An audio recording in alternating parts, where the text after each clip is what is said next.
नमस्कार साथियों, कैसे हैं आप सभी। एक बार फिर से स्वागत है अपने YouTube चैनल पर। हम आपको बताने वाले हैं आज के समय में भारत देश में कोरोना संक्रमितों की केस है वो लगातार बढ़ते जा रहे हैं।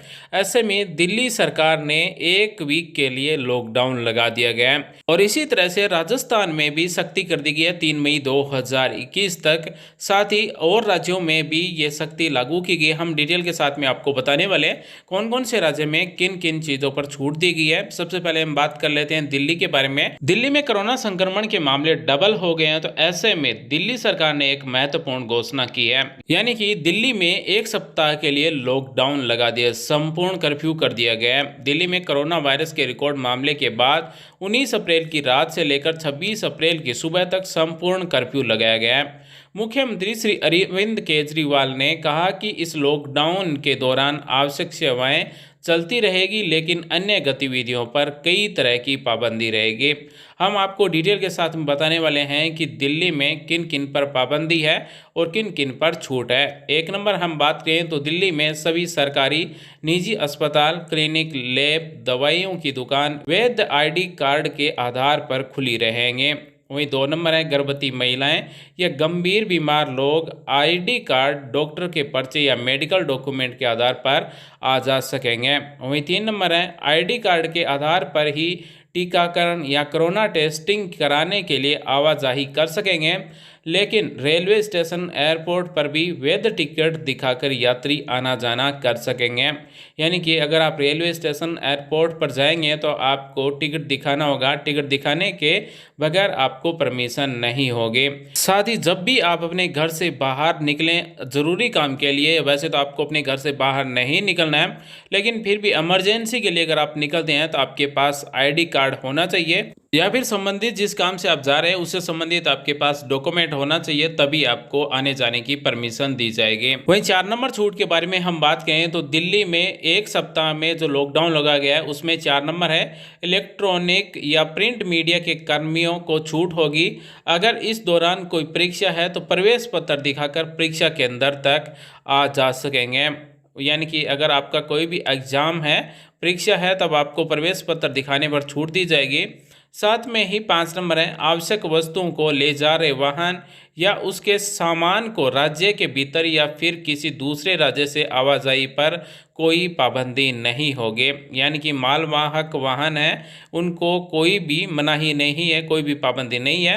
वहीं 6 नंबर है धर्म स्थल खुले रहेंगे मगर किसी श्रद्धालु को अंदर जाने की इजाज़त नहीं होगी। सभी राजनीतिक, सामाजिक, खेलकूद, सांस्कृतिक, धार्मिक या त्योहारों के सार्वजनिक आयोजन पर रोक रहेगी। यानी कि धर्म स्थल खुले रहेंगे लेकिन श्रद्धालु अंदर नहीं जा सकेंगे, बाकी सब पर यहाँ पर पाबंदी रहेगी। वहीं 7 नंबर है फल, सब्जी, दूध, किराना, दवा, अखबार आदि की दुकानें खुली रहेगी। दुकान के कर्मियों को आने जाने की भी इजाज़त होगी। वहीं 8 नंबर है बैंक, बीमा, internet, cable, CNG, PNG, petrol pump, private security, दवा, ऑनलाइन सामान या फूड डिलीवरी करने वाले को नहीं रोका जाएगा।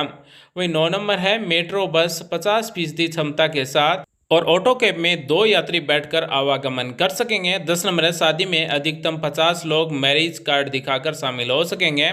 अंतिम संस्कार में अधिकतम 20 लोग शामिल हो सकेंगे। साथ ही दिल्ली के मुख्यमंत्री ने सभी नागरिकों से अपील की है कि इस लॉकडाउन का पूरे अनुशासन के साथ पालन करें। यह फैसला हमने आप लोगों की सुरक्षा के लिए लिया है। साथ ही कहा कि पिछली बार की तरह इस बार भी आप मेरा साथ जरूर देंगे। साथ ही एक और ट्वीट कर कहा कि मैं अपने सभी प्रवासी भाई से अपील करना चाहता हूँ कि यह छोटा सा लॉकडाउन है, दिल्ली छोड़कर ना जाए। मुझे पूरी उम्मीद है कि जल्द ही केस कम होने लगेंगे और हमें ये लॉकडाउन बढ़ाने की जरूरत नहीं पड़ेगी। यानी कि दिल्ली सरकार ने भी जो प्रवासी मजदूर हैं उन सभी से अपील की है कि वो दिल्ली छोड़कर ना जाएं।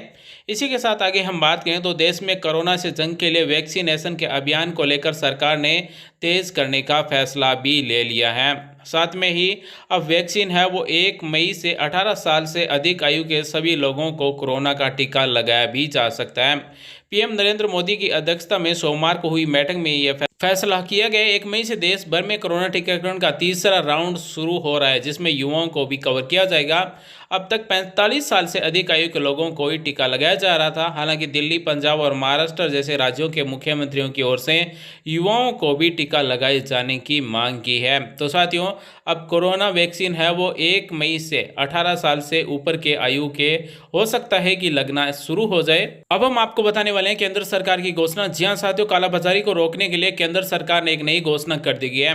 उपभोक्ता मामले के विभाग ने सभी राज्यों, संघ शासित क्षेत्रों पर जमाखोरी के खिलाफ कोई ढिलाई नहीं बरतने पर जोर दिया है, जिसे महामारी के चलते लगाए गए कर्फ्यू या फिर लॉकडाउन के दौरान आवश्यक वस्तुओं की आपूर्ति बनाई रखी जा सके। इस संबंध में आज राज्यों और संघ शासित प्रदेश क्षेत्रों के खाद्य एवं उपभोक्ता मामलों के विभाग के मुख्य सचिवों के साथ एक बैठक की गई, जिसमें उपभोक्ता मामले, खाद्य एवं सार्वजनिक वितरण मंत्रालयों के उपभोक्ता आवश्यक वस्तुओं की उपलब्धता और मूल्य की स्थिति की समीक्षा की।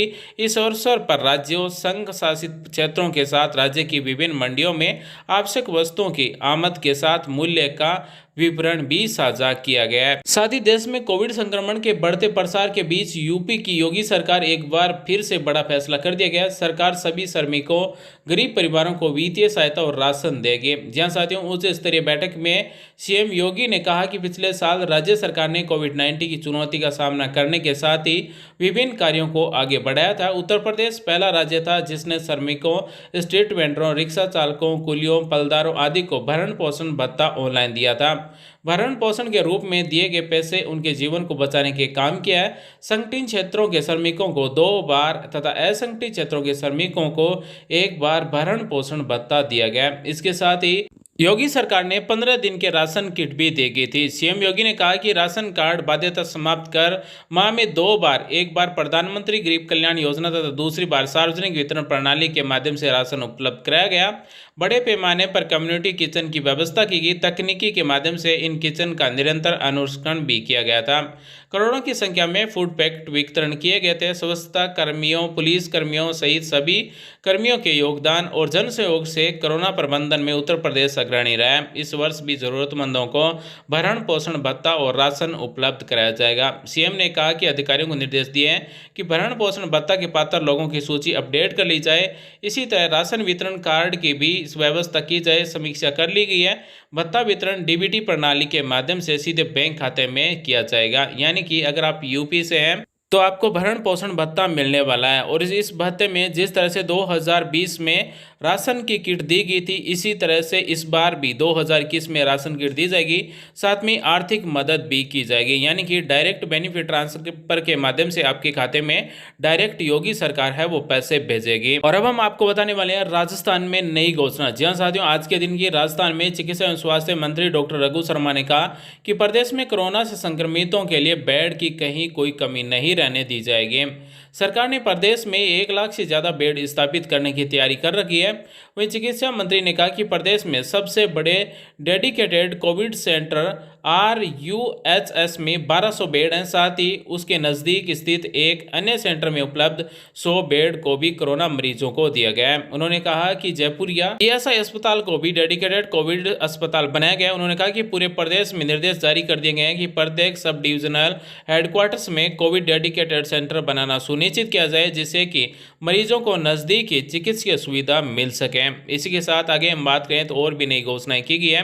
चिकित्सा मंत्री ने कहा कि ऑक्सीजन की सप्लाई में कमी ना हो सके, इसके लिए विभाग ने 1500 ऑक्सीजन कंडेंसर खरीदने के निर्देश दिए हैं। साथ ही उन्होंने कहा कि सरकार का प्रयास है कि ऑक्सीजन की प्रदेश में कोई कमी नहीं रहे। उन्होंने कहा कि वैक्सीनेशन को लेकर राजस्थान देश के अग्रणी राज्य है, लेकिन वैक्सीनेशन की सप्लाई कम मात्रा में होने के लिए वैक्सीनेशन की प्रक्रिया प्रदेश में धीमी है।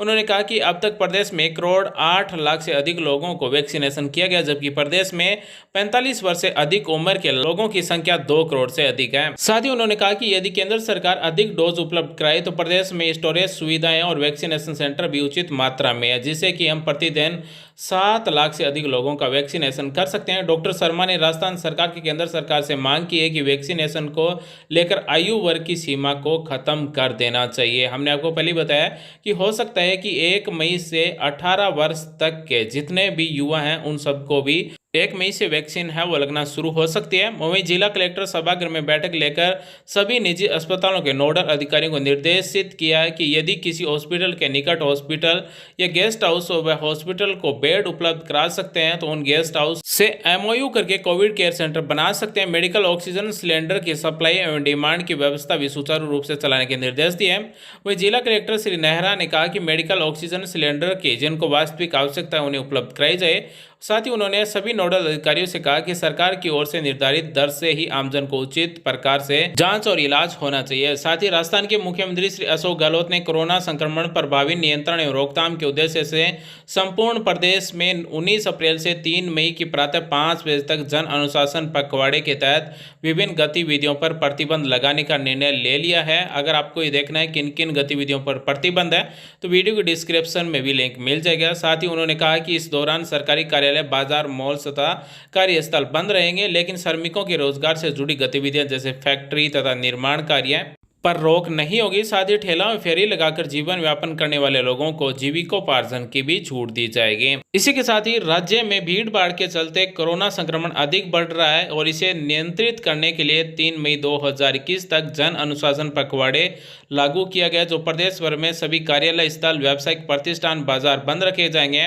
साथ ही इस दौरान जन सामान्य की सुविधा एवं आवश्यक सेवाओं तथा वस्तुओं की निरंतर उपलब्धता को ध्यान में रखते हुए कुछ गतिविधियां प्रतिबंधों से मुक्त रहेगी। साथ ही राज्य के मुख्यमंत्री ने कहा कि कोविड के प्रसार को रोकने में मास्क पहनना एक आवश्यक निवारक उपाय है। इसको कड़ाई से लागू करने के लिए सार्वजनिक स्थानों और कार्यालय स्थलों पर मास्क नहीं पहनने वाले व्यक्तियों पर नियमानुसार कार्रवाई की जाएगी। साथ ही हम बात करें तंबाकू, गुटखा, शराब पर क्या घोषणा है तो इसके बारे में भी गहलोत सरकार ने पहले से गाइडलाइन जारी कर रखी है कि सार्वजनिक स्थान पर इनका सेवन नहीं करना है। अगर कोई करते हुए पाया जाता है तो भारी जुर्माना देना पड़ सकता है। तो साथियों, ये तो था आज के कुछ महत्वपूर्ण अपडेट्स जो आप सभी के लिए जानना जरूरी है। उम्मीद करते हैं हमारे द्वारा दी गई जानकारी आपको अच्छी लगेगी। आपके समय फिर भी सवाल चाहता आप में कमेंट करने हमारी तरफ से रिप्लाई किया जाएगा।